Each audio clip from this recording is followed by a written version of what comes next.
Thank you all for coming tonight. My name is Steve Brentro. I am a resident of mainland Perdido, Perdido Bay Country Club Estates. I moved here 4.5 years ago, because I fell in love with this place. And just driving in, you get to Blue Angel Parkway. This is my favorite part. You could be downtown, you could have a stressful day. You get to Blue Angel Parkway, you go past Waffle House, and all of a sudden you're home. It doesn't matter that it takes you 10 or 15 minutes more driving to get home, or even if you get stuck in traffic there, because you get to look at those coastal pines. You're in the middle of nowhere. It's isolated. That's what I love about Perdido.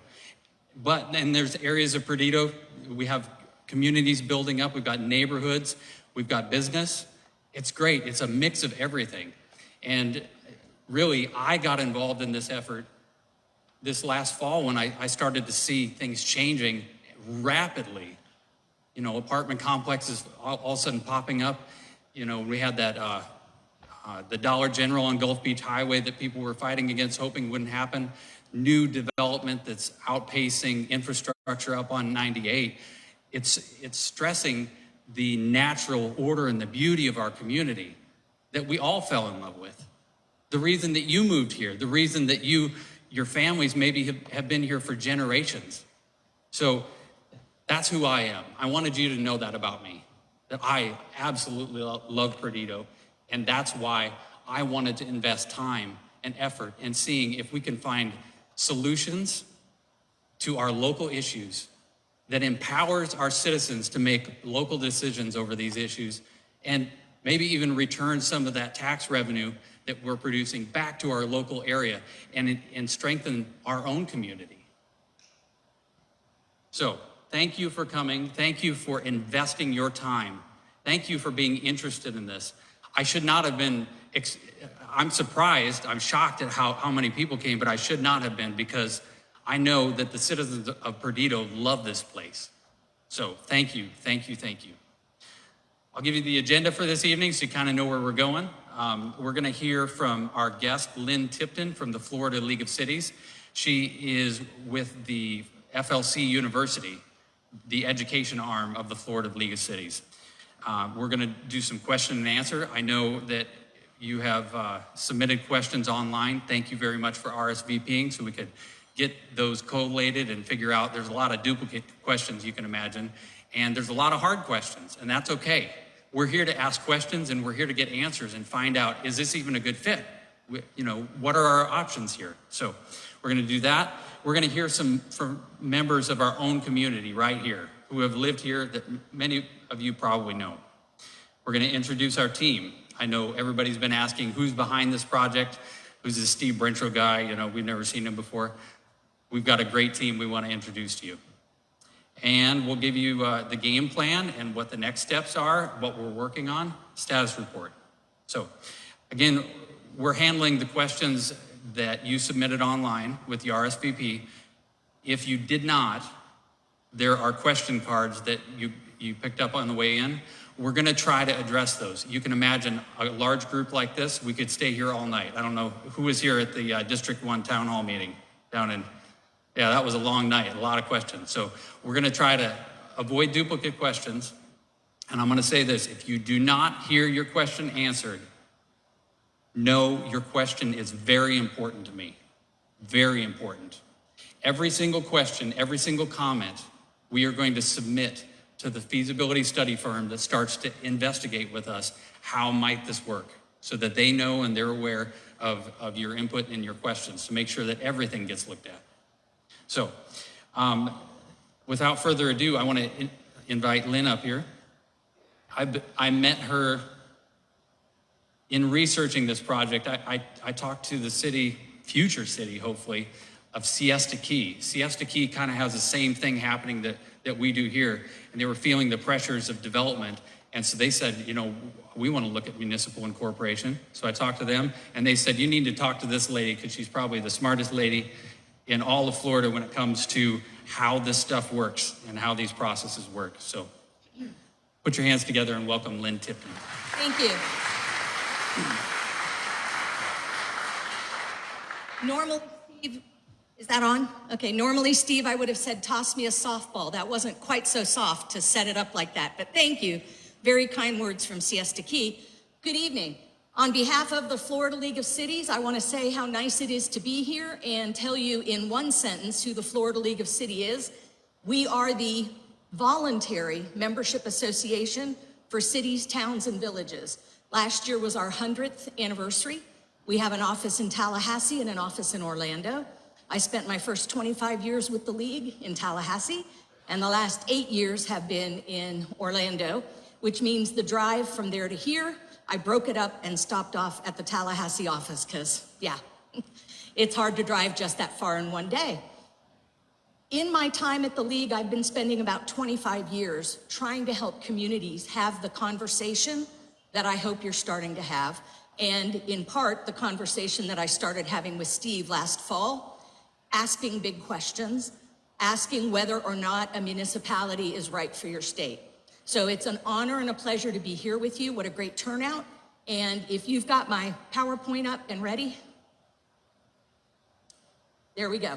Now, I don't have a clicker, so I'm just gonna say next slide. If we can advance. All right. One of the things I'm gonna do, and I can see you pretty well, who's a native Floridian? Nice number, okay. Like me, you moved here from somewhere else, right? Just because I don't wanna leave you out. Florida right now is 35% native and 65% non-native. Those are census figures, largely through the University of Florida. So if you are a Gator, you can be excited about that. Most of the data that we count in Florida comes out of U of F. I didn't go to a Florida school, and every football season, my allegiance is available for purchase. So I have to do a little bit of civics for everybody because here's my other raise your hand part. Who had a civics class in high school? Did your civics class include municipal government? It's less than 20 hands. This is where we usually arrive. You would get explained federal, maybe a touch of state, and if you're really, really in a great class, you get that local level. Most of us stop at federal and state. So Florida's Constitution provides for 4 types of local government. And all of us are always in a county, which is the sub-state. The Florida Constitution says the county must be the sub-state and that every inch of Florida has to be in a county, and that never goes away. You're also always in a school district. There's one for every county. It never goes away. You'll always be in a school district. Also, all of us are in at least one special district, which is a water management district. There may be additional independent and dependent special districts. It really depends on where you live, but we all have one thing in common, the water management district. Then you get to an optional level, mandatory, mandatory, mandatory. The municipal level is optional. And in Florida, this is not quite 51%. 49.7% live in the unincorporated part of the state. And it may have a place name and a zip code, but there's no municipal government there. So if you've lived in other states where every inch is in a city, a town, or a village, or if you've lived in states like Pennsylvania where you're layered with a village that's inside a city, that's inside a county, that's inside a township, that's inside a, right? Well, we don't do it that way in Florida. We're a little bit different.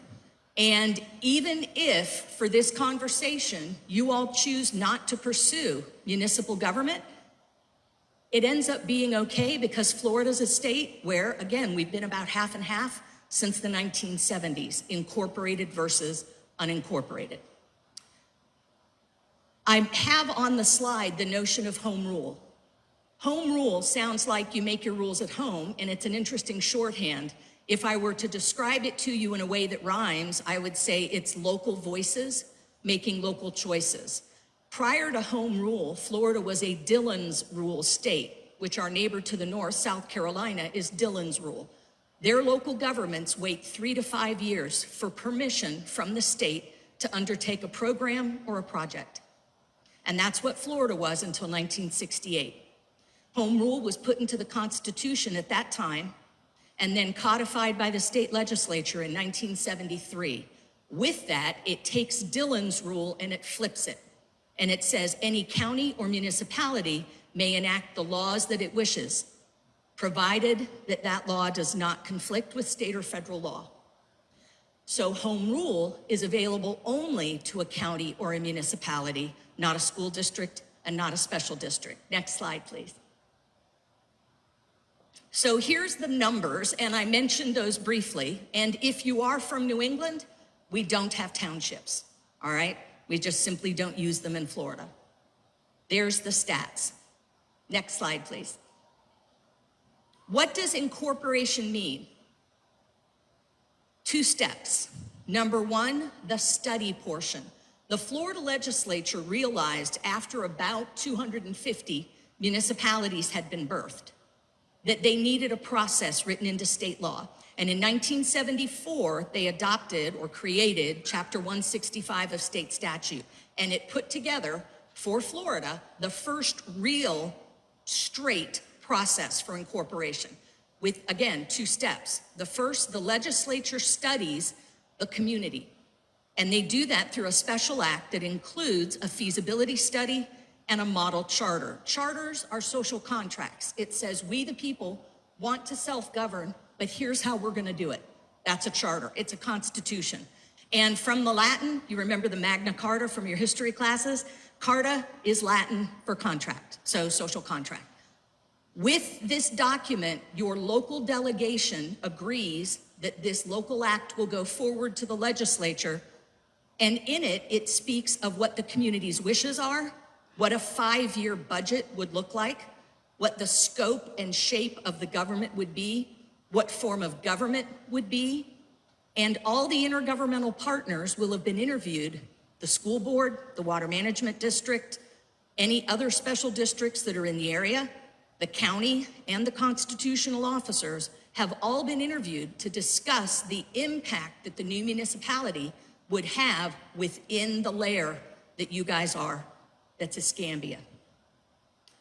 Once that study has been vetted, first in the Florida House and then in the Florida Senate, if it passes those bodies, it goes to the governor for signature. If it passes there, then the local process starts. There's a public education period of time and then a referenda. And the people who are registered to vote within the boundaries of the proposed municipality are the ones to vote. That's Florida election law.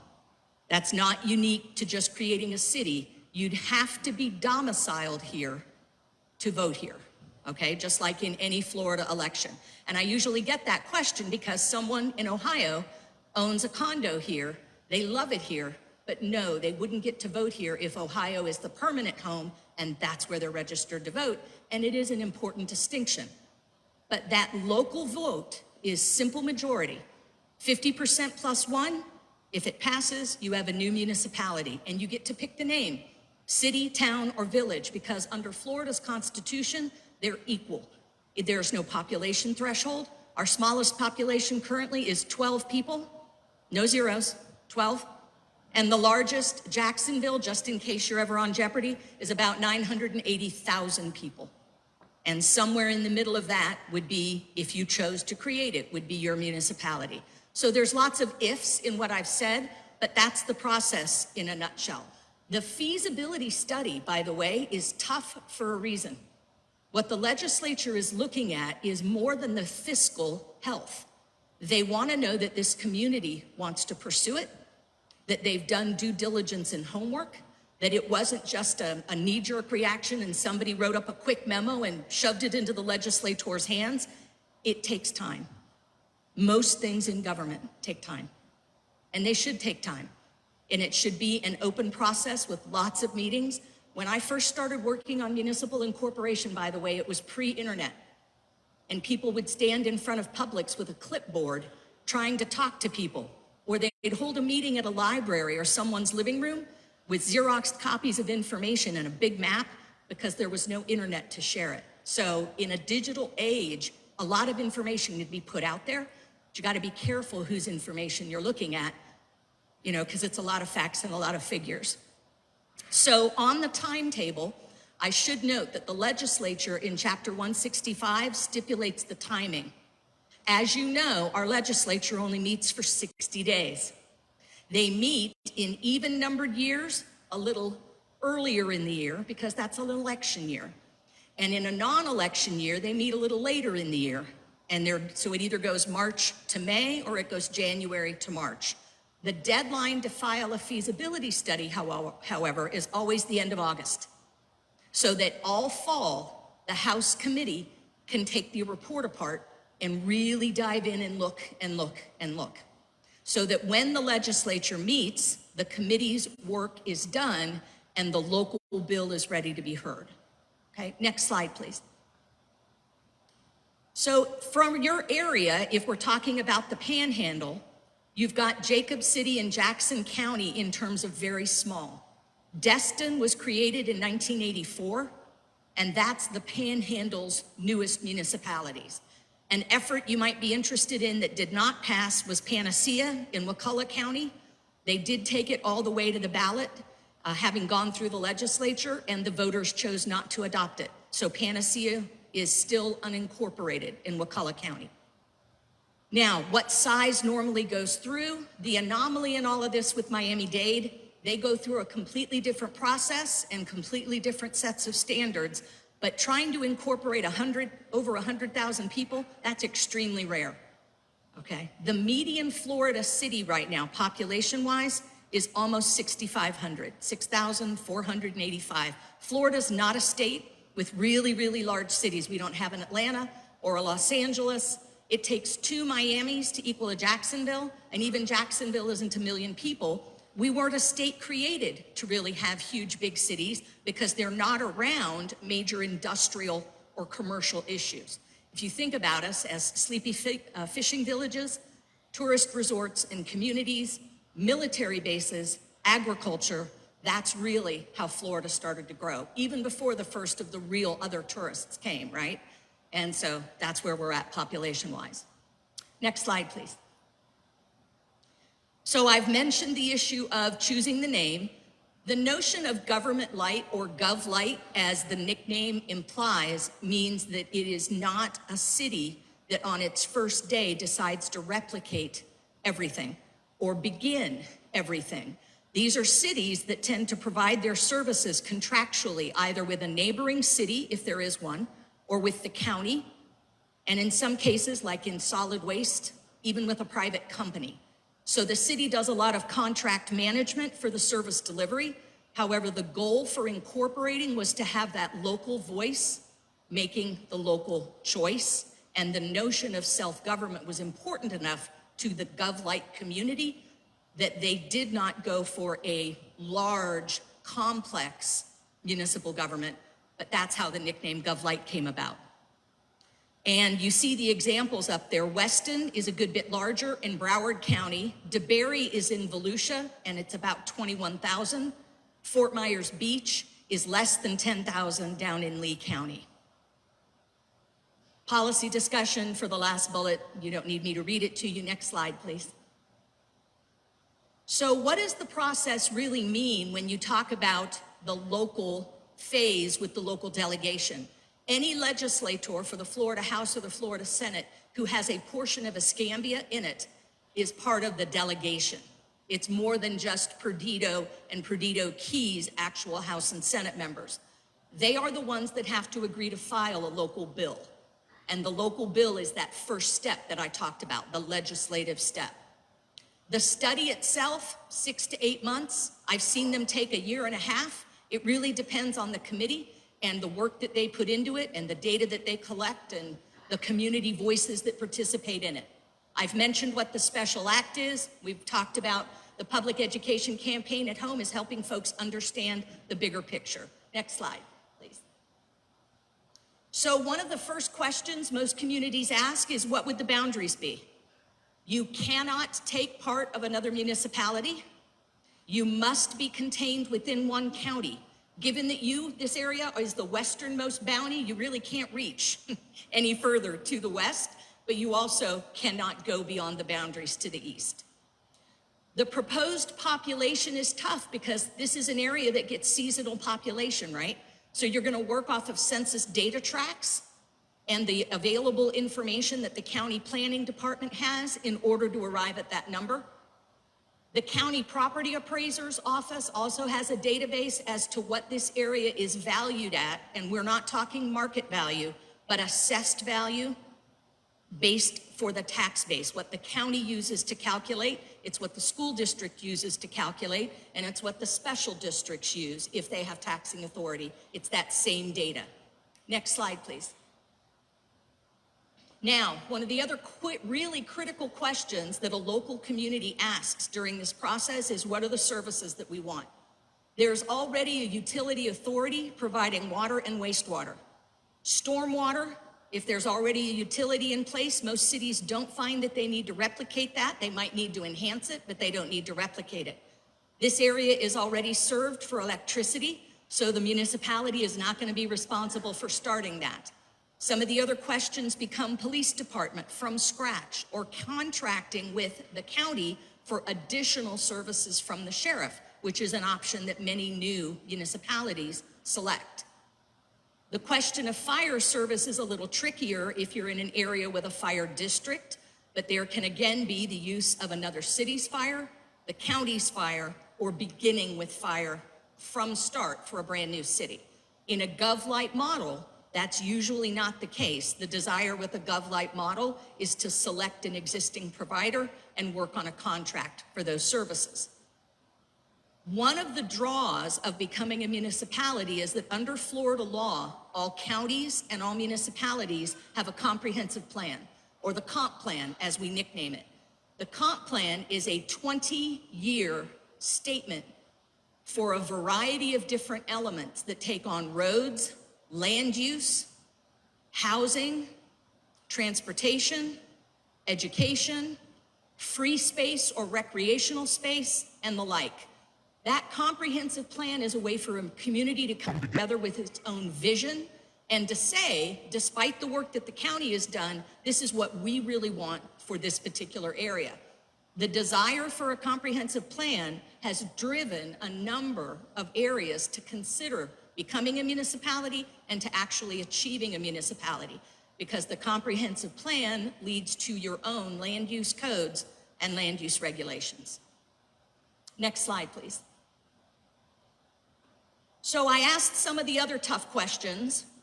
One of the things this legislature, and I'm speaking of about the last 10 years, political pendulums swing. And this particular decade has been that municipalities should have a mix and not be 100% residential, right? They can't be 100% commercial because you have to have somebody there to be the residents, right?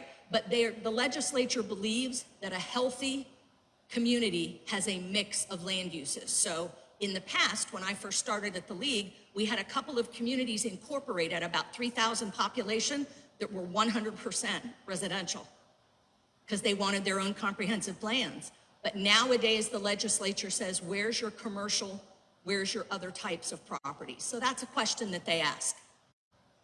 The fiscal structure, which is the question that many of you want to know individually, when your community group, or if there is a community group pushing forward, they'll start to discuss within a GovLite model what would be needed to pay for what is desired. And can that be done with a mix of revenue sources other than just the property tax? For example, qualifying for state shared revenues brings a portion of the state sales tax back into the municipality to be spent locally. Right now, the county's share of sales tax money that comes back in the county shared pool is up to the county commission to be spent. There's no municipal decision being made for those dollars. The political environment. On any given day, in any given location, House and Senate members are going to agree on certain things and they're going to disagree on certain things. Local bills are different than general law bills. They have certain priorities each year for an area that they want to achieve. Getting your delegation's attention and holding it long enough to get through a special act is political craftsmanship. And I don't mean partisan, I mean politically working the issue and working all of the details within it. We're all very human, and politics for some, it's a sport. It can be challenging to work in that environment. But in order to create a municipality, that is one of the steps that's required. Next slide, please. Part of the dilemma that I mentioned back in the day was being able to communicate with citizens, with residents, with business owners effectively in a digital age with the hope that most people have access to the internet. That's proven to be a lot more effective than standing in front of the grocery store with the clipboard and the flyer. Some communities meet extensively with groups in their area. They provide lots of FAQs, or frequently asked questions, and they try to find ways to get the information out in a variety of means, whether that's charts, graphs, maps, whatever the case might be. The feasibility study is complicated. It's difficult. Most communities in my 32 years with the league have paid a consultant, because if you get the study wrong, the legislature sends it back and says, try another year. If they find mistakes in it at all, it's proof to them, and you could argue that rightly so, that your group wasn't ready and that the study wasn't well done. So because most groups go with the consultant, the question becomes, how are you going to pay for it? And what kind of a consultant are you going to use? So that's a question every community group has to discuss. I've given a timetable in that this is rarely done in a year. It's pretty much always 2 to 3, as many as 5, or if you looked at, say, Deltona or Marco Island, more than a decade of back and forth, of study, of questions, of meetings, of special acts, of feasibility studies, and ultimately of votes. Next slide, please. The charter, just very quickly, I mentioned it, but these are some of the core things you have to have in it. It's got to have a legislative body. That can be a 5-member city council. It could be a 7-member city council. And by the way, we use council and commission interchangeably. You're hearing me say council most often. That's the word we brought over from Great Britain for the municipal level. It's kind of built into my head. But commission and council get used interchangeably. The form of government is prescribed in the charter. Which form works best? Which should you use? Every community decides for itself. Among 411 municipal governments in Florida, no 2 charters are the same. And they shouldn't be, because no 2 of our cities, towns, and villages are the same. I've given some reference points there for the model city charter. You cannot use its language, and I'll say that again. You cannot use its language, but it asks great questions. Teddy Roosevelt helped create this group in order for communities to have a guide to have this important discussion. In addition, you can go online and look at Florida's library of municipal charters, and it's a great way to go line by line and do comparisons. Next slide, please. The legislative information that I wanted to provide, Chapter 164 of 65, of course. The House Subcommittee Policy Chief, Eric Miller, that's his contact information. The middle bullet mentions the distance between cities.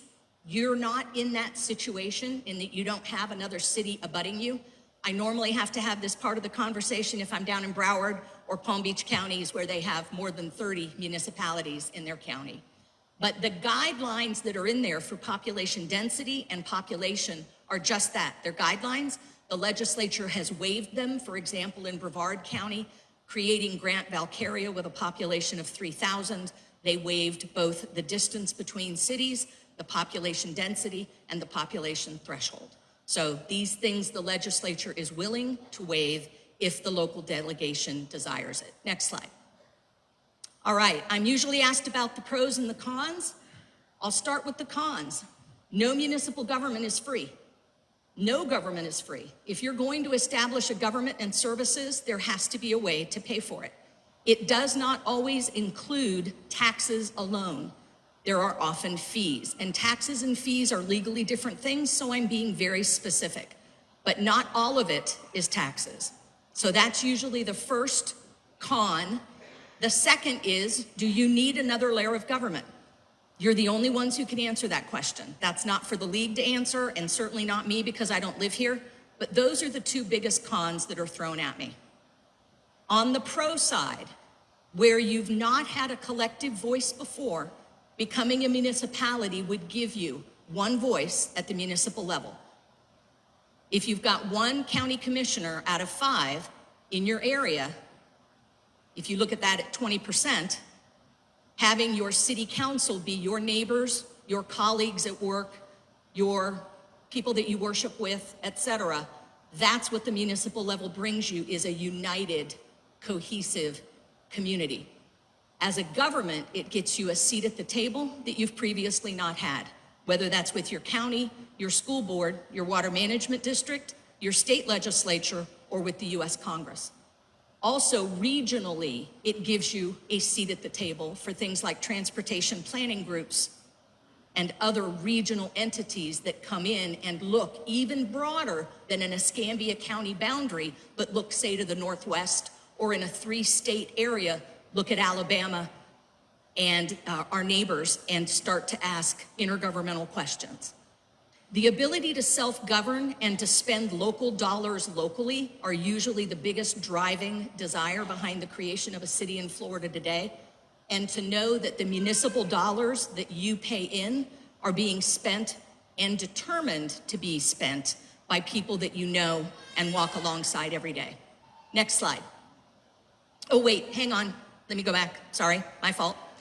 The alternatives to incorporation. Status quo is always an option.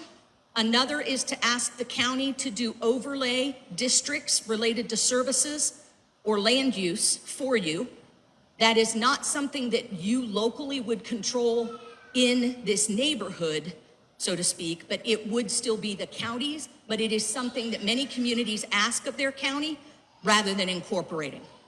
The third option is incorporating. Okay, now next slide, sorry about that. Some of the recent efforts that I wanted you to know, and I've included in there that St. George Island didn't get further than their study. It was not introduced into the legislature. And I've given other examples to the committee going even further back in time. Next slide. So I've mentioned these were the ones, I'm sorry, that duplicates what the bullet is at the back. One thing to mention, this is, you know, in government, they say if you don't abbreviate it, you're not trying hard enough. MSTU and MSBU, where a county needs to deliver a service to a specific area, they will often create what's called a municipal services taxing unit, and that is paid for through the property tax. An MSBU, that is a benefit unit, is an assessment. You live on a private road, you want the county to take the road over, they set up a payment as an assessment for every owner along that roadway to bring the road up to county standards. That is an example of an MSBU, and it's done as an assessment. Sometimes there are services that are desired that rather than incorporating, people go to the county and ask for those to be set up. Next slide. All right, I know that there are questions. I hope I didn't go too quickly, but I'm very mindful of your time. I want to thank you again for the opportunity to speak with all of you and just wish you great success in your conversations. Thank you.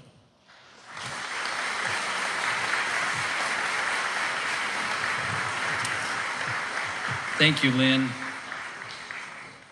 I can't tell you how much time I spent talking on the phone to her, learning all this stuff, because I didn't grow up here. I grew up in South Dakota on a hog farm. Well, I grew up in Southern California, but my family's been in Florida since 1978, so neither one of us are native. Right. Well, and considering time, we don't want to keep you here all night. I know there's probably a lot of questions. Again, if you write them down on your cards, we'll make sure that they get into the mix. And if we don't answer them here tonight, we'll make sure that they get answered somehow. We're working on that, but we want to get you answers because we're an educational organization to provide information to you guys. So these questions are, again, collated from ones that were submitted, and a lot of them, I don't even know what the answer is. I don't know what Lynn is going to tell me. So this is, I'm in this with you. So we'll see what she says. So who would ultimately decide if we become a town or city? Because it's a two-step process, in order for this to even come to a vote for the people who live here, it first has to go through your local delegation, be supported by your House and Senate members, make it through the Florida legislature, be signed by the governor, and then be brought home for referendum. That ultimate question is left with the people registered to vote within the boundaries that have been established. They are the ultimate determiner. Okay. And who decides what goes into the new town's charter? Usually there's a committee that works on that together, and the voters adopt the charter, they amend the charter. It is a referenda-based document, and the amendments to it require referenda as well. Okay. Who determines the vision for the new municipality, specifically with the town's first comprehensive plan?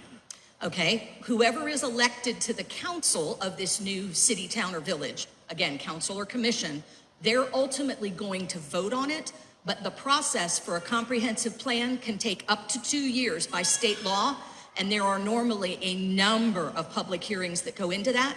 Some communities, some cities choose to create a focus group or an advisory group. There are several ways that you can approach it. Some work with a consultant, some pull from neighboring cities and borrow the language, not even neighboring, but just maybe say coastal cities. They borrow from what they see that they like.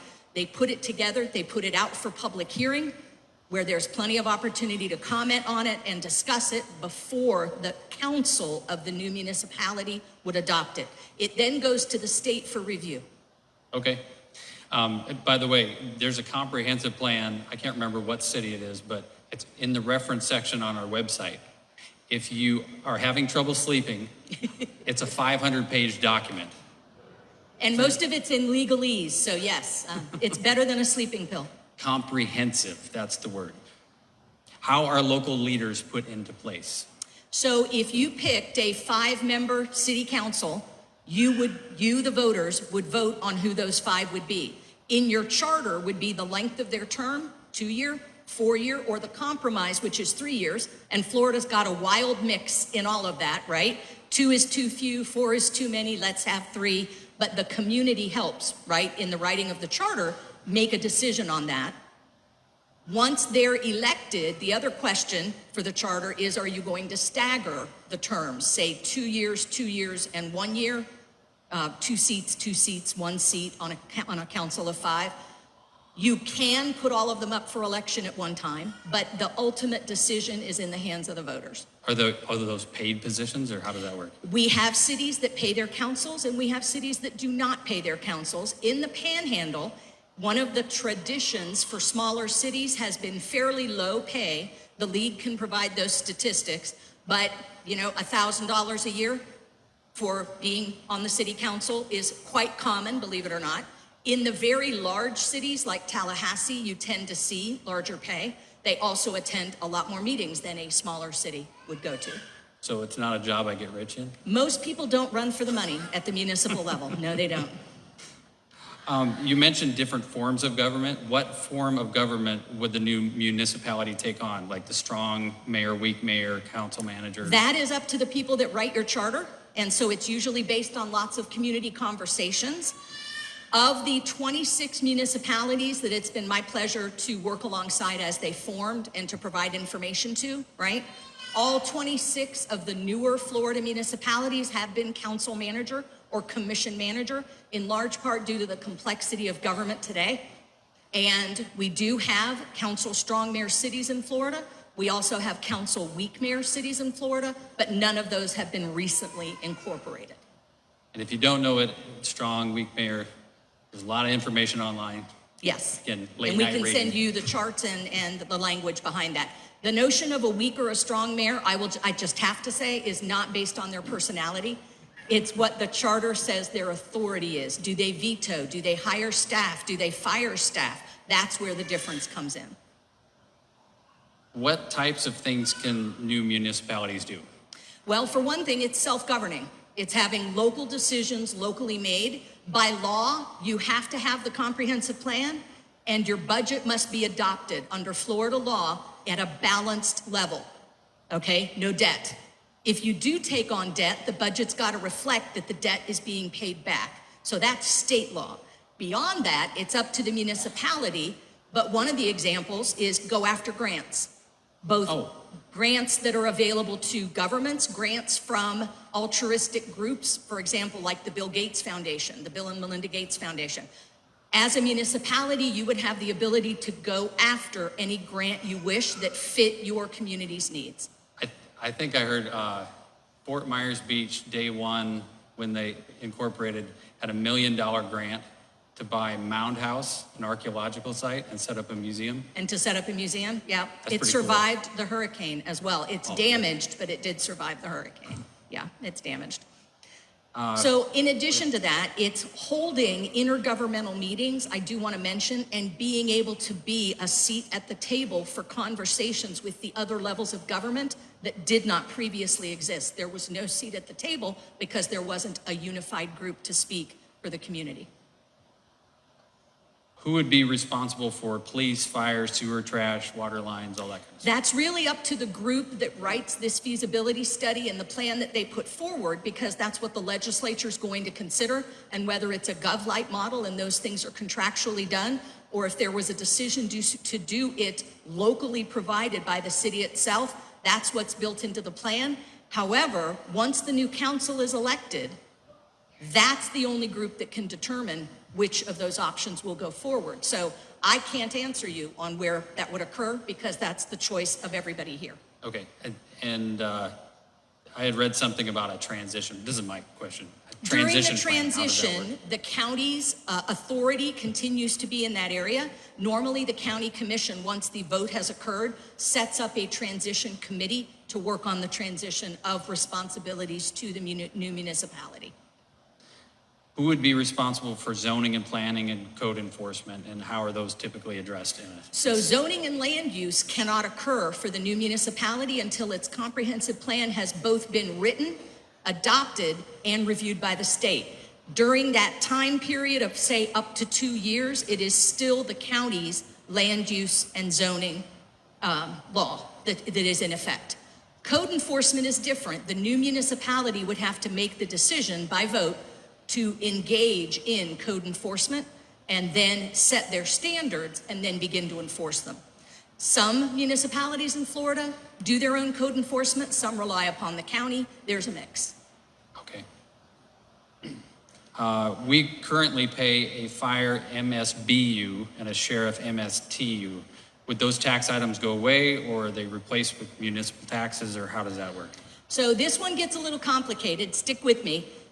The law provides that the things with a T, the tax unit dollars that are levied by the county to an unincorporated area, if it becomes incorporated, those dollars come back to the municipality.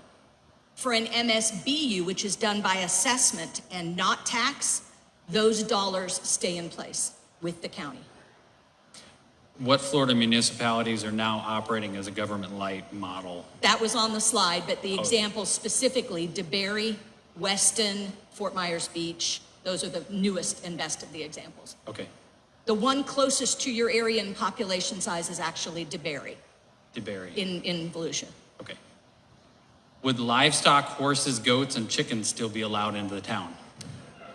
Very good question. And again, to the comprehensive plan process, for the up to 2 years it takes to write the new regulations, whatever is allowed in the county would stay. As that process gets going, I'm sure anyone with those particular animals would be working with the committee, writing the comprehensive plan to discuss their desires. It's up to each municipality to determine what is appropriate for each land use area, whether that is residential and what type of residential. For example, it doesn't really work to have a horse in an apartment, right? And even now I'm hearing the debate about whether chickens ought to be allowed on the balcony of an apartment. Chicken ordinances, yes. And many Florida municipalities, this is a very important deal to them because you know the price of eggs right now, right? If you could have a chicken in your yard but not a rooster, would you do it, and what would be allowed? But that's up to the city to set and then enforce. So it isn't something that's going to happen right away. Again, for a new city, this is a process. Just to do the comp plan is up to 2 years. Those land use decisions within those categories would come after that. Would we get our own zip code and post office? Would we have new addresses?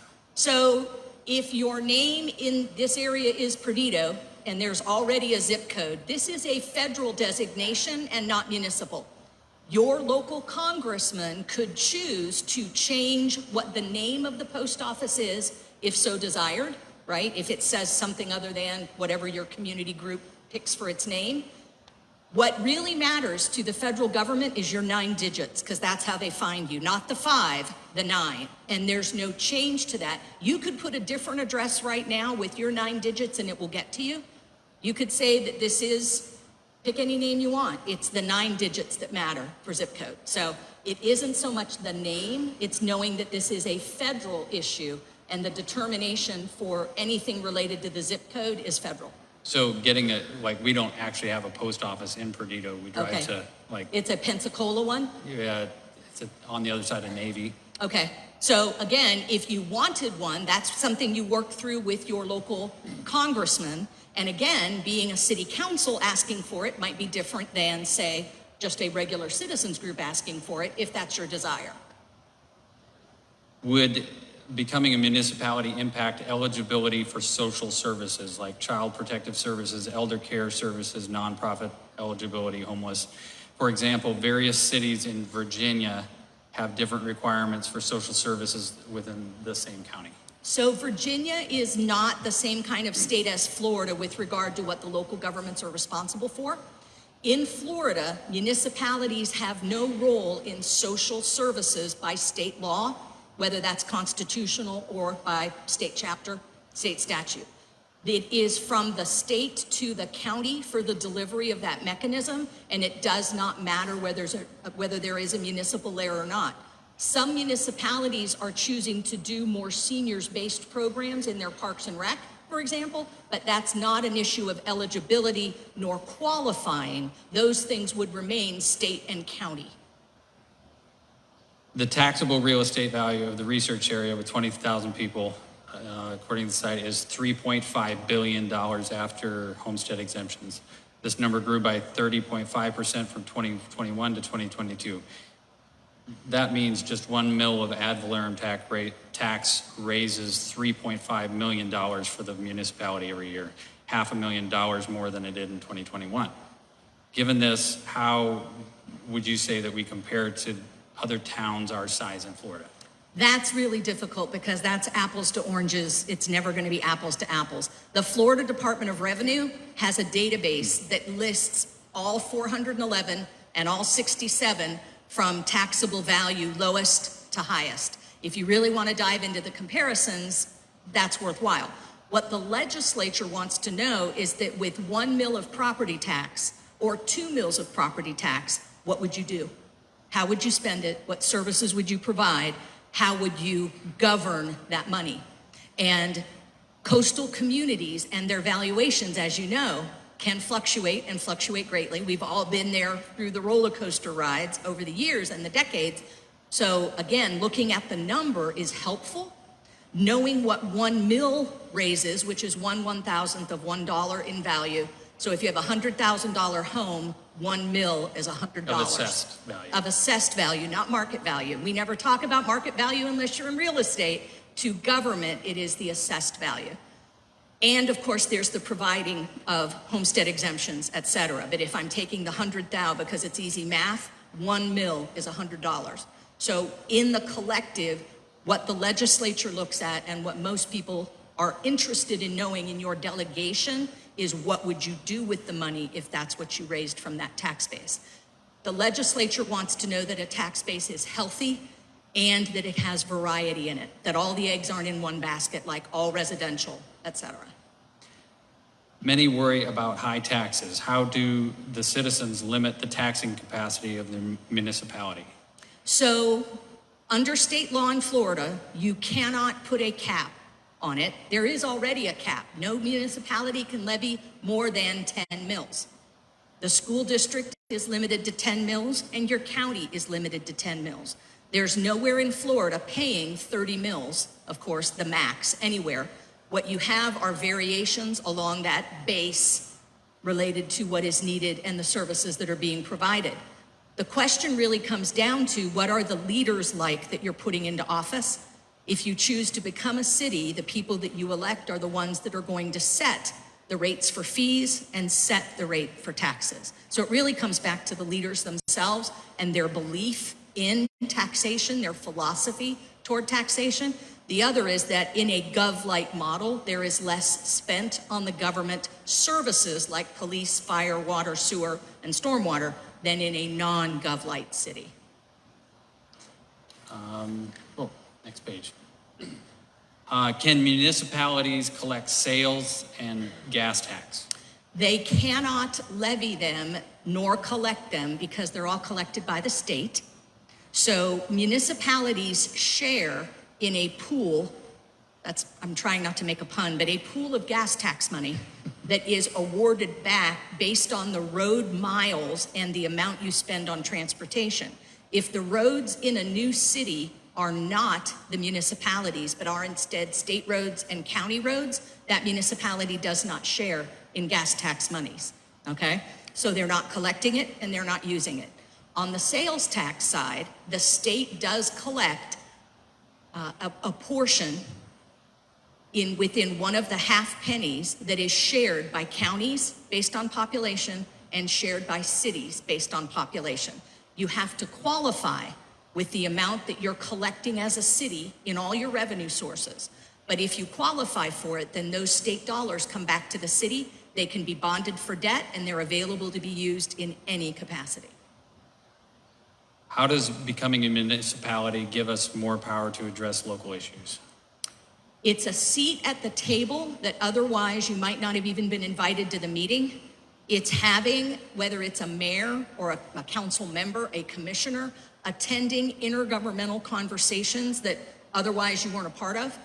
It's having a united voice for the residents in an area as a government, not just as, say, a community group, a civic organization. Not that those aren't wonderful and they carry validity on their own, but as a government, it is the level of government closest to the people. And so it unites that voice into hopefully one good, strong, united voice for the community. This is a good one. We watched Fort Myers Beach in their recovery. Does being a municipality have any benefits or drawbacks when it comes to disaster recovery? So disaster recovery under Florida law is state to county. Every county is the designated emergency operations center. The cities within that county have a seat in the EOC, the Emergency Operations Center. They're there for the dispatching of equipment and for communication. The decision-making, however, is county and state. When the federal government comes in after the disaster declaration and FEMA is there, they obviously work with the state and the county and the municipalities at that point. But disaster response in a declared disaster is county to state. Having a municipal leader can be helpful for the communications portion. It is not directly in the decision-making tree. Okay. And I'll interject this. I had a brief conversation with someone who's working in Fort Myers Beach. And one of the things that they shared is obviously all the beachfront is leveled down to It's just so sad. the concrete. And they're in a unique position because right now they can actually choose their own destiny of how that gets rebuilt. If they were not a municipality, they shared with me that It would be Lee County that would be making that decision. exactly. Yes, sir. So that from that perspective, it's actually really cool that they're able to choose their own destiny, whether they do that sleeping kitschy, coastal vibe or a Margaritaville. Or high-rise condos or whatever, right. Whatever they want. It'll be their choice. How many employees does Government Light City typically need? The problem with typical is your smallest GovLight city is about a 7,000 population. DeBerry's at 21,000 and Weston is over 50,000. There is no typical. The issue is you look at the scope of the services and what it takes to manage the contracts for those services. I will say every municipality needs an attorney.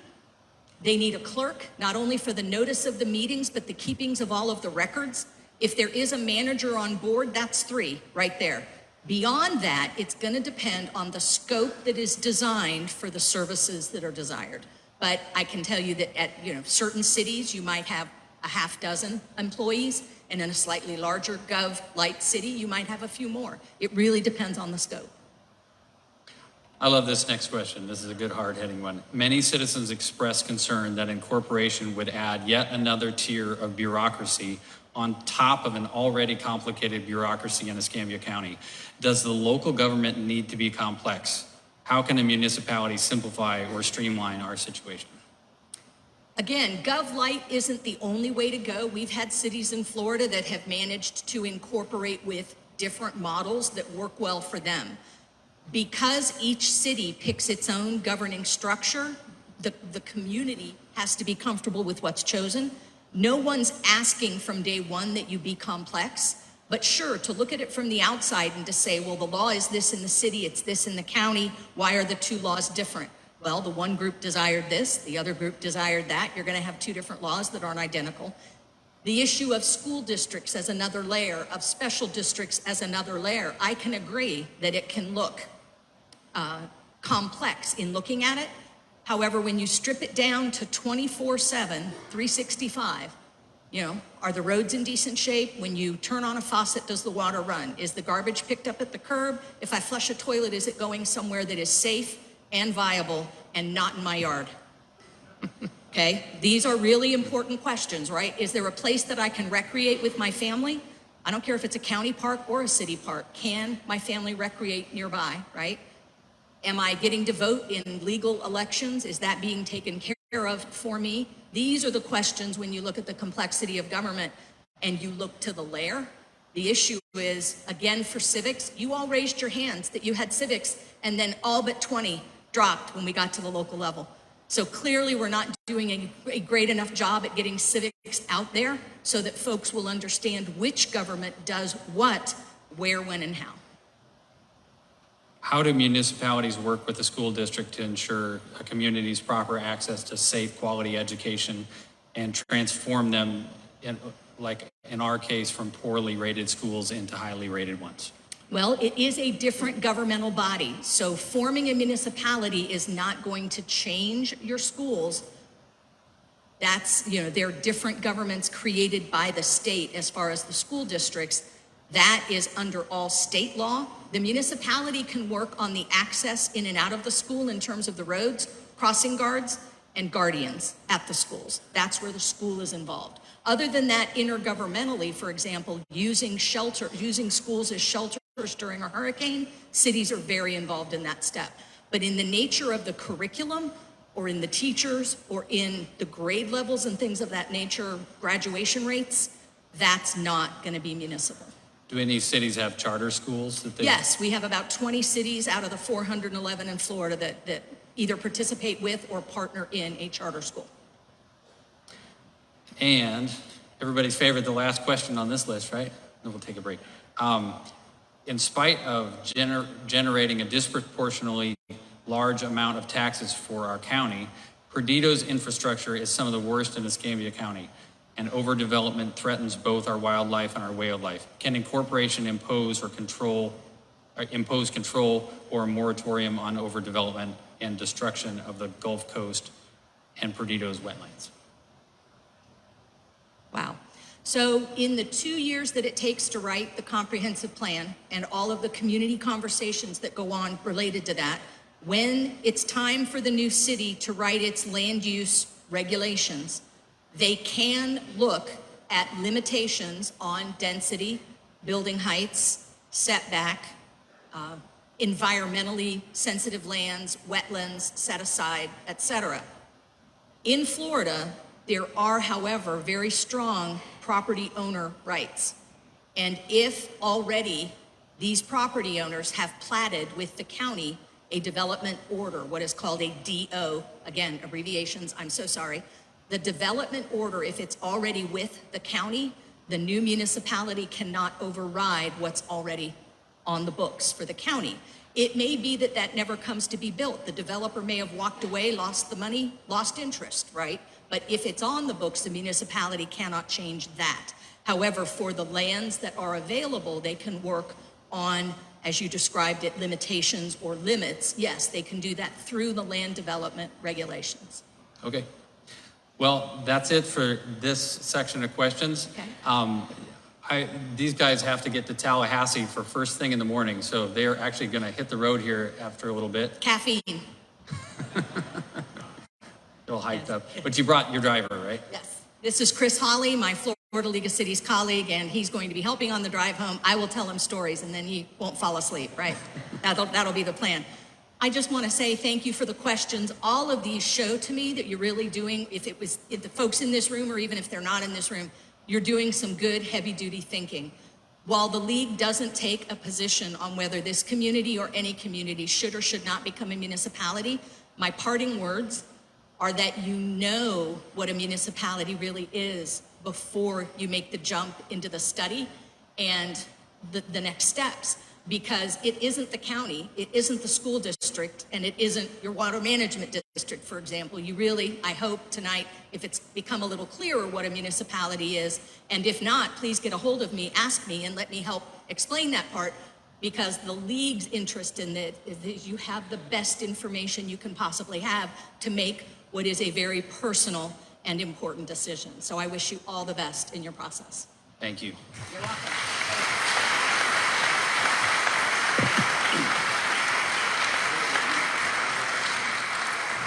Appreciate it. You're so welcome. Thank you. All right, let's change things up a little bit. I have been practicing for the last few months, learning from her so much. But let's see if I can answer any questions. Craig, is Craig around?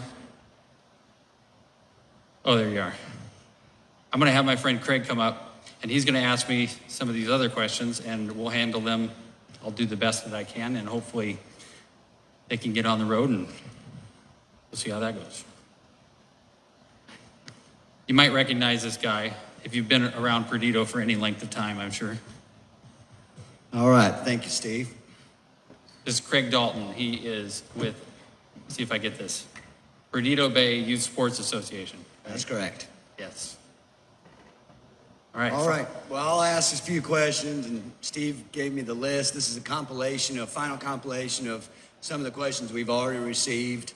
So I'm gonna read through them now. I got the handout, and I'm out just over 50, and my eyes are without readers, so we're gonna try my best to get through this for you. So, Steve, the first question right out of the gate is, how much will it cost? How much will it cost?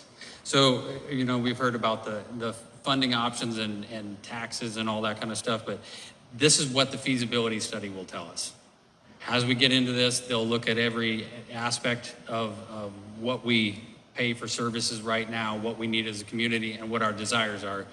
And they'll come up with some numbers so that we can make an informed decision about that. Likely, it sounds like we'll see a mix of revenue sources in different areas. Okay, what are some of the issues we expect to resolve through Municipal Incorporation? Okay. What community improvements might we expect?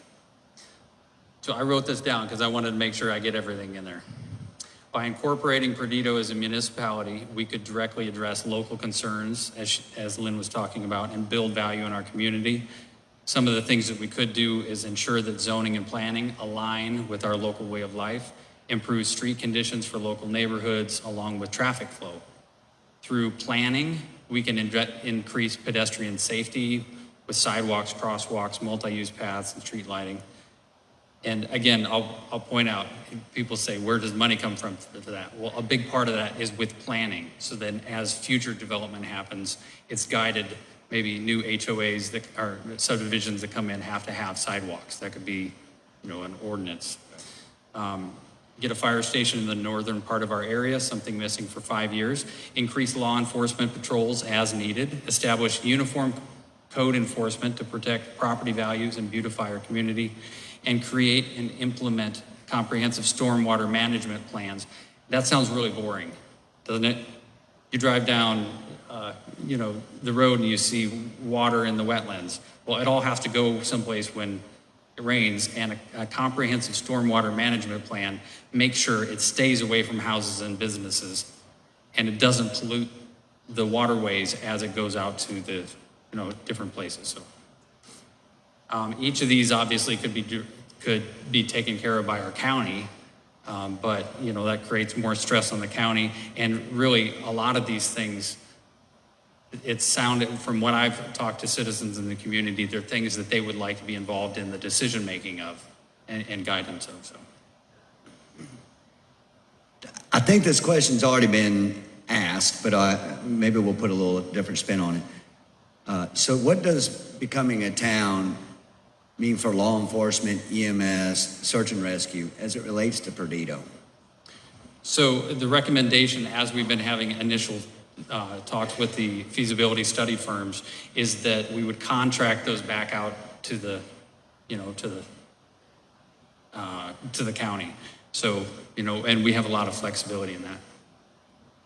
Another question I think that's been asked already along the same lines as well is, will becoming a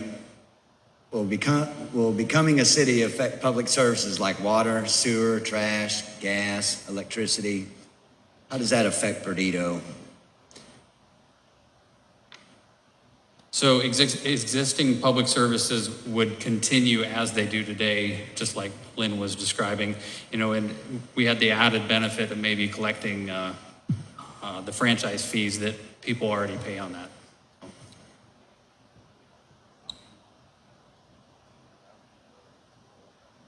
Okay, possibly yes. There is 2 questions. Can I ask you? Yes, there's 2 questions he wants to.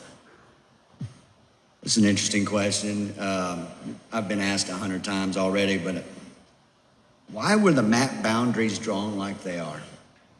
So the map boundaries were drawn specifically to define a research area so we could start to look at population density and, tax capacity. And in that, we were speaking to people in the community and asking, do you consider yourself Perdido? But where is the line in Perdido? I know it's an imaginary line, but if you go far enough to the east, you end up in West Pensacola. Out here, it seemed like people were calling themselves part of Perdido as soon as you hit Blue Angel Parkway. So that's a big portion of that. The other thing is that the Municipal Incorporation rules for the feasibility study dictate that you have to have a cohesive and compact area.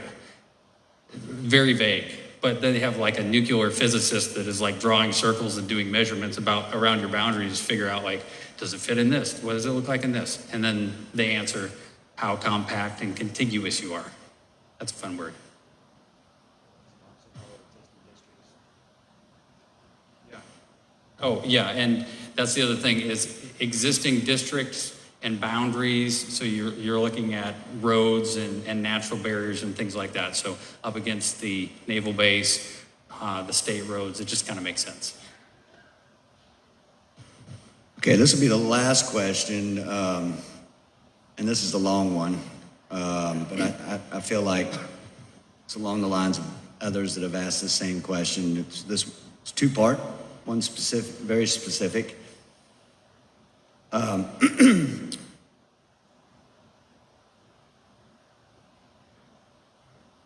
This first part is while I'm coming with an open mind, now that I've taken part in 2 other local initiatives in the past, which included Brownsville and Warrington, at the end of the day, neither community saw the pros outweigh the cons.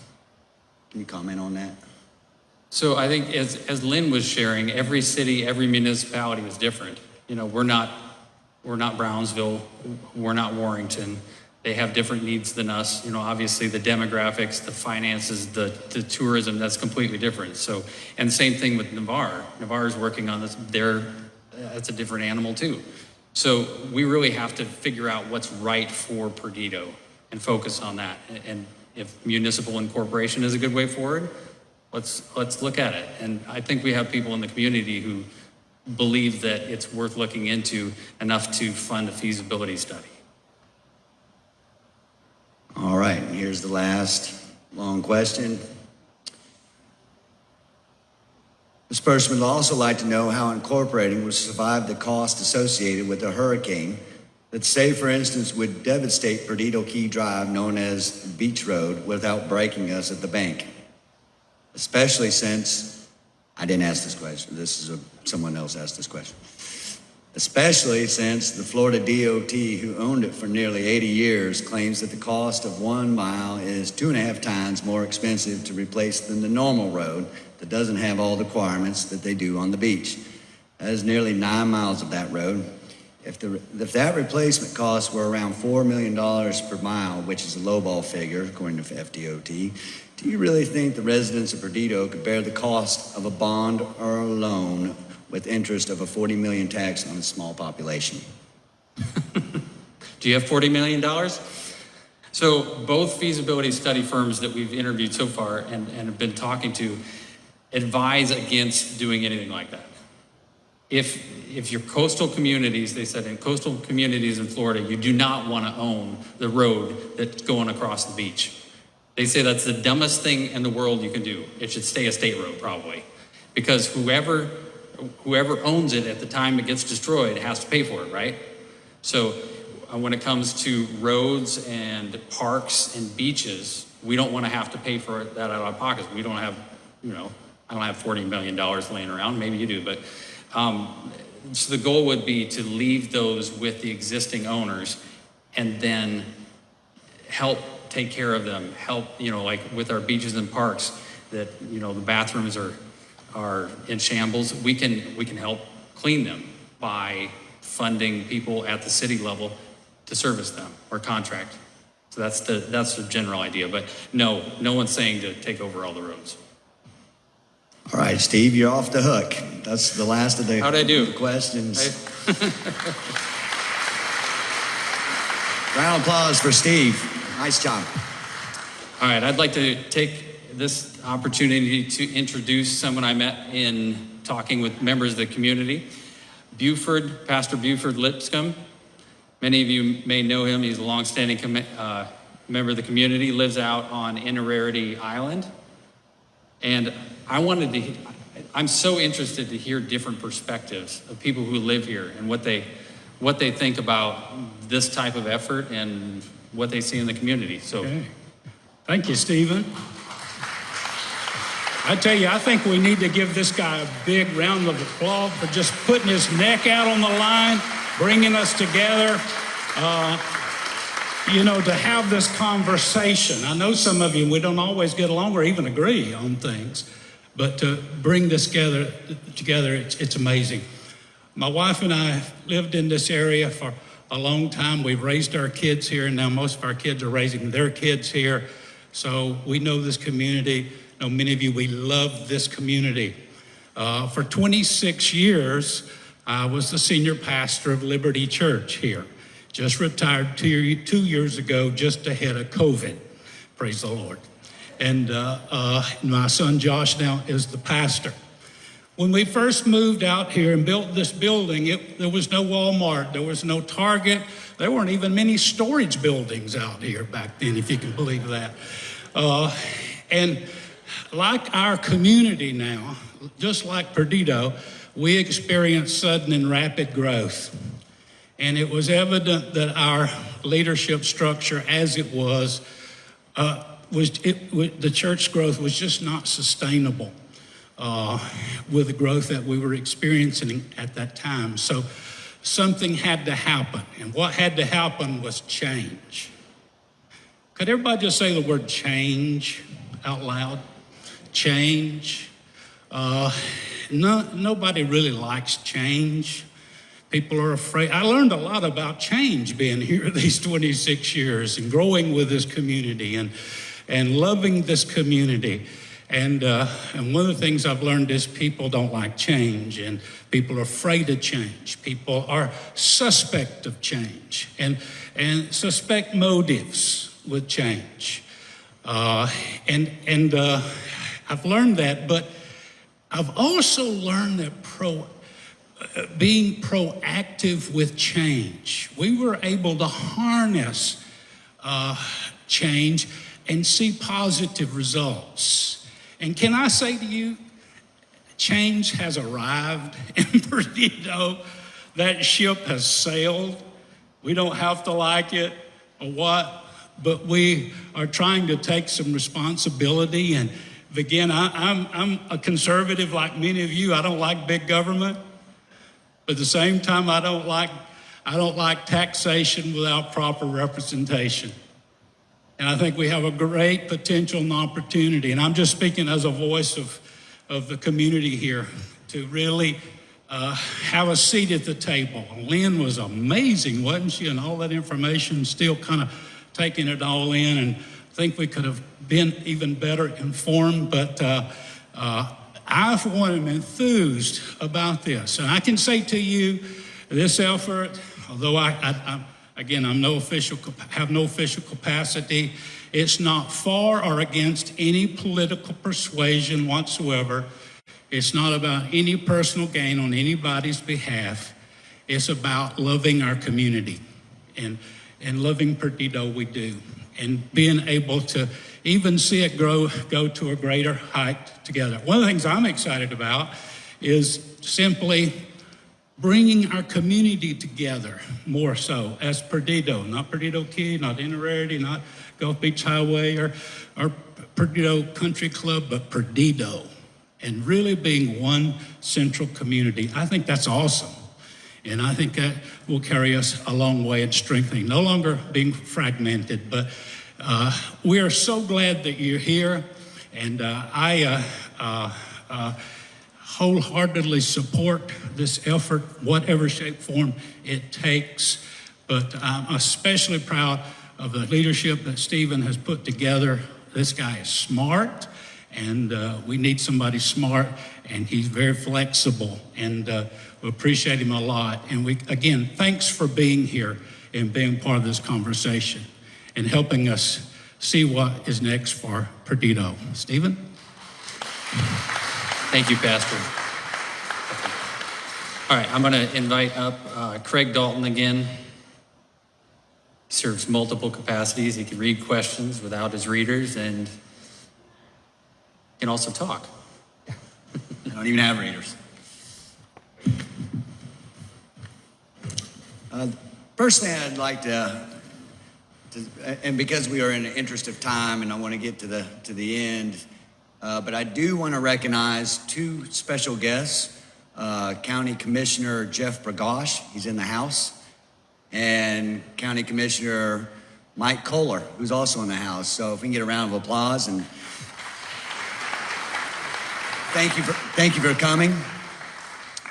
Retired County Commissioner Gene Valentino is also here, so if we can get a round of applause. And it's important to have them here to join in on the discussion and listen and learn the same way that we're trying to learn to make sense of this and to provide the right path forward. We've all heard this phrase. It comes from one of my favorite movies, build it and they will come. Well, in this case, don't build it and they're still coming. And we know that change is coming. And some changes we may not like. So this is our opportunity to get out in front of it. This is our opportunity to help dictate our community, Pensacola. Now, with that said, my role is, part of the committee is to help keep it within the guide rails, to help Steve set up the subcommittees, the working committees, because there's going to be a ton of them, help them select the people that we need, the experts, to make smart decisions. This is also comprised of three other members. Steve, obviously, is the chairman of the committee. I'd also like to introduce Mickey Cameron, if she can raise her hand. May Dean, sitting right there as well. Thank you, May. And Annie Griffin. Where's Annie at? They have terrific bios, but what you really need to know is that this is an all-volunteer committee serving you. They've served in the past, and they are on this path together as an all-volunteer committee, which is super important, and they are hoping to attract others to be part of this. So thank you very much for serving there. One last round of applause for that committee.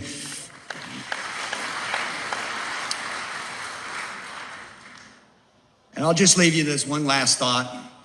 And before I do that, I do want to say is I get around this this community. I'm a downtowner. I live out in Herons Forest, but I work downtown. Most people would probably consider me a downtowner. And I started socializing this from Gulf Breeze with community leaders, all the way to the downtown leadership, stakeholders, the West Siders, and all the way to Perdido. And the common reaction, the common theme that I hear from all folks is, I'm not surprised by this. Why did it take us so long to come to this point? And it really is. Everybody truly believes that. Now, there are things that we have to figure out along the way, and we need to make smart, informed decisions, but that reaction is pretty much universal across the region that we know as Pensacola Metro. Okay, so I'll leave you with this last thought, and there it goes. So, Perdido is truly the western gate to the Sunshine State. Perdido is, where millions live, where thousands live, like millions wish they could. We've heard this before, but it's Perdido. And with that, I would say that we are a sleeping giant. We just don't recognize it yet. And because of that, I say we are Perdido. Thank you.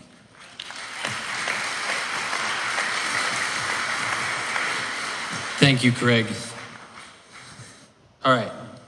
In the interest, we're gonna plow through this. I'm gonna give you a status update, tell you what we've done, what we're about to do, how you can be involved, and then we'll be out of here. All right. What we've accomplished. So over the past few months, we've gathered most of the data needed for our initial 5-year budget plan from both 2021 and 22 tax roll information, population, voter information, initial population density calculations. We're handing all that off to the feasibility study firm that our group has selected. And it's a highly experienced firm with 30 plus studies that they've done, and they're an expert in government light. That's actually all this firm does is government light cities. So they actually did Fort Myers Beach, one of the very first cities in Florida that was done under that model. And we have briefed, this is what got in the news, obviously, but we briefed Representative Andrade and Senator Broxson. And on December 7th, we presented it to the entire local delegation. And we needed to know up front if they would even consider doing this. Because as Lynn Tipton told me early on, she said, if they're not interested in doing it and taking your bill to Tallahassee, there's nothing you can do other than wait until somebody else is in that seat. So we're very thankful that we were able to go to the delegation and present that to them. Next steps is the feasibility study. So the phases have been laid out by the feasibility study firm are this. Phase 1 is the report detailing the initial financial findings with the study area into a rough draft of a 5-year budget, projected budget. Great part about how they're putting this together is they said we can jump ship at any time. If they find a silver bullet or something, or the numbers don't line up, we say, okay, we did our homework, now we're good to go. So that's phase 1, and then we'll move on to phase 2 if that looks good. And by the way, phase 1 is probably about a month, 30 days. They said they can get those numbers back to us. Phase 2 is they'll present additional findings through the use of a SWOT analysis, which is a strengths, weaknesses, opportunities, and threats. I would love personally, my personality says, this is a great idea, let's just go do it, right? But at the same time, the other side of my brain says, wait, I need more information and I really want to know if this is going to work. So against what that one part of my brain wants is we have to find weaknesses. We have to see what are the things that actually would make this not work, because we have to know that going in. So that's what we all as a board really valued about this feasibility study firm, is that they're willing to look at that. They're going to base that on information that we provide in our initial research that we've already done, but they're also going to look at public records and interview private citizens, as you guys are going to interview private citizens and government officials. They'll put together that into a report and let us look at it, and then we can again say, does this look okay? Should we go forward? Phase 3 will compile all of these items along with a proposed charter and a complete feasibility report. Now, all of this requires small community meetings, work groups, as Craig mentioned, and then we want to get back together and meet in larger settings like this and update you. Like, this is this small group who is working on the city charter, all people who are interested in that kind of thing. This is what they came up with, and they think this is best. Present it to the group. We'll talk about it. Make sure everybody's on board. Same thing with, the budget and what are the important items in that we want to address? What are the things that we want to solve and focus on? The timeline again is the small community meetings will begin probably in the next month or two. Larger gatherings similar to this one would be probably every other month. And then ultimately we would submit that feasibility study to our legislative delegation by September 1st. Vote in the legislature, assuming it makes it through all subcommittees and all that process, would be spring of 2024. And then we would be hopeful for a vote here at home at the presidential election in 2024 in November. That's kind of the timeline. So Rome wasn't built in a day, Perdido wouldn't be either. So it's gonna take a while. Gotta be patient, and it's a lot of hard work. I thought going into this that it would be an easy, quick thing to do. I've already invested 4 months of my time. My wife will tell you. She keeps asking me, like, are you working on anything that actually makes us money? I'm like, yeah, I'm working on this hard. This is interesting stuff. I happen to be in a great position as a small business owner and entrepreneur that I can invest my time in projects that I'm passionate about. So I'm very, very blessed in that regard. And Perdido is something that I have become very passionate about, seeing the health of this community. So, you know what? My daughter is taking a public speaking class, and she would probably tell me this is like the cardinal rule. I'm missing my last page of notes. Oh, well, I'm gonna wing it. So now you know kind of the timeline. Get involved if you want to help with this effort. If you just want to stay tuned, that's fine, I understand. Stay connected with our website. Sign up on our email list. We have added, I think we added this on the agenda for tonight. There's a link that you can go to if you want to volunteer. We're getting community organization going. Our volunteer coordinator, does somebody want to volunteer for that position? So we're still working, early stages. So we will get back to you and we'll work together in this. But we want to do this as a community and we want you involved. So we're really excited that all of you invested your time tonight. And I want to thank you again for being passionate about Perdido and supporting us through this process and learning with us to figure out if this is something that we should do. And together we can be Perdido. Thank you and drive safe.